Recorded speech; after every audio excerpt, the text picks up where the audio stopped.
தீச்சுடி அறம் செய்ய விரும்பு ஆறுவது சினம் இயல்வது கலவை ஈவது விளக்கேல் உடையது விளம்பே ஊக்கமது கைவிடு என் எழு திகழ்ச்சி ஏற்பது திகழே அயமிட்டு உன் ஒப்புரவு ஒழுகு ஓதுவது சினம் அவ்வியம் பேசு அகம் சுருக்கு. நன்றி. நான் தான் திருவள்ளுவர். திருக்குறளை இயற்றியவர். திருக்குறள் அகரமுடல எழுத்தெல்லாம் ஆதி பகவான் முரற்றே உலகு. நன்றி. என் பெயர் இளங்கோவடிகள். நான் சோழ மன்னனின் இளைய மகன். நான் எழுதிய காப்பியம் சிலப்பதிகாரம். சிலப்பதிகாரம் காப்பியத்தில் இருந்த 2 வரிகள்.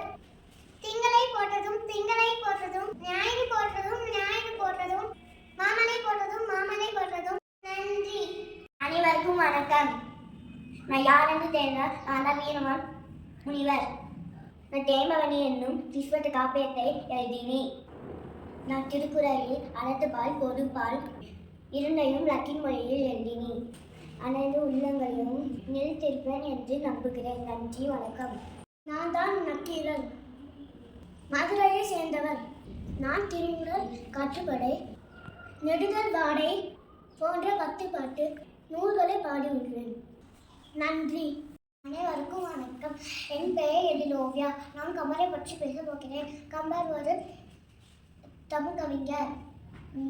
கம்பராமாயணம், வேர் எழுபது, சிலை எழுபது, அஸ்வகந்தாதி போன்ற புத்தகங்களை எழுதியுள்ளார்.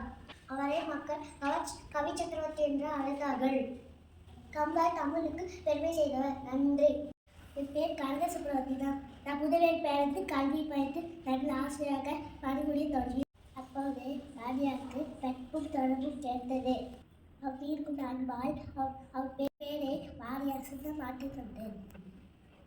தமிழத்தையும் திராவிடத்தையும் அழுத்தமாக பதிவு செய்தேன். போற்றுவோம் தமிழை போற்றுவோம் தமிழை போற்றுவோம். நன்றி, வணக்கம். அனைவருக்கும் வணக்கம். என் பெயர் வரி. நான் பாரதியாரை பற்றி பேச போகிறேன். நான் ஒரு தமிழ் கவிஞர், சுதந்திர போராட்ட வீரர். தூத்துக்குடி மாவட்டத்தில் உள்ள எட்டயபுரத்தில் பிறந்தேன். நான் கடல் பாட்டு, குயில் பாட்டு, பாஞ்சாலி சபதம் போன்ற கவியங்களை எழுதினேன்.